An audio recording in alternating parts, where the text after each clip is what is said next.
കേരളത്തിലെ സാമ്പത്തിക വളർച്ചാ നിരക്കിൽ വർധനവെന്ന ധനമന്ത്രി തോമസ് ഐസക് 7.8%. 2017-2018 വർഷത്തിലെ വളർച്ചാ നിരക്ക് ദേശീയ ശരാശരിയേക്കാൾ കൂടുതലാണിത്. 2018-19 വർഷത്തെ വളർച്ചാ നിരക്കിൽ 1.5% കുറവുണ്ടാകുമെന്നും ധനമന്ത്രി തോമസ് ഐസക് പറഞ്ഞു. സാമ്പത്തിക അവലോകന റിപ്പോർട്ട് ധനമന്ത്രി നിയമസഭയിൽ വെച്ചു. 2016-17 ഇന്ത്യയിലെ സാമ്പത്തിക വളർച്ച 7.11 ആയിരുന്നു. എന്ന് വെച്ചാൽ 1987 ശേഷം നമ്മൾ ആദ്യമായിട്ടാണ് ഇന്ത്യൻ ശരാശരിയുടെ പുറകിൽ പോകുന്നത്.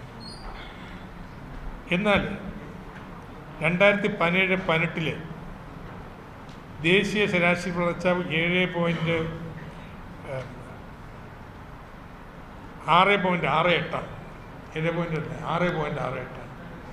നമ്മുടെ വളർച്ച ദേശീയ ശരാശരിയേക്കാൾ മുകളിലായിട്ടുണ്ട്. പ്രളയം നമ്മുടെ വളർച്ചയെ പ്രതികൂലമായിട്ട് ബാധിക്കുമെന്നതിന് സംശയമില്ല.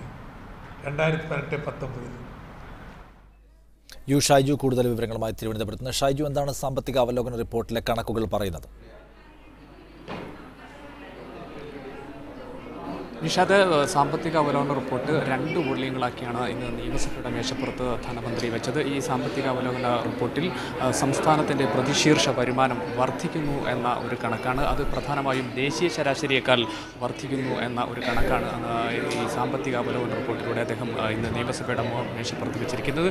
മുൻ വർഷം 6.2% എങ്കിൽ അത് ഇപ്പോൾ 7.11 വളർന്ന ഒരു വളർച്ചാ നിരക്കാണ് സൂചിപ്പിക്കുന്നത്. ദേശീയ വളർച്ചാ നിരക്കിനേക്കാൾ വലിയ വളർച്ചാ നിരക്കിലേക്ക് കേരളം വരുന്നു എന്നതിൻ്റെ സൂചകമായി അദ്ദേഹം പറയുന്നുണ്ട്.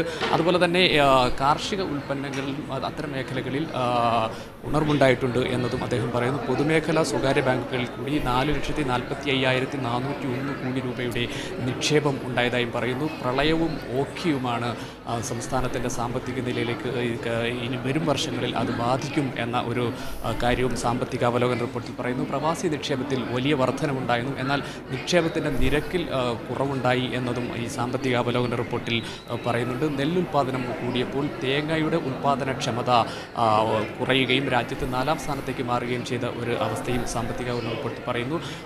GST നടപ്പിലാക്കിയ രീതി അത് സംസ്ഥാനത്തിന് കാര്യമായ നേട്ടമുണ്ടാക്കിയിട്ടില്ല എന്ന് പറഞ്ഞ് കേന്ദ്രത്തെ കുറ്റപ്പെടുത്തുകയും ഈ സാമ്പത്തിക സർവേ ചെയ്യുന്നുണ്ട്. സംസ്ഥാനത്തിൻ്റെ വളർച്ചാ നിരക്ക് കൂടി എന്ന കാര്യമാണ് പ്രധാനമായും ഇതിൽ സൂചികയായി എടുത്തു പറയുന്നത്. നിഷാദ്.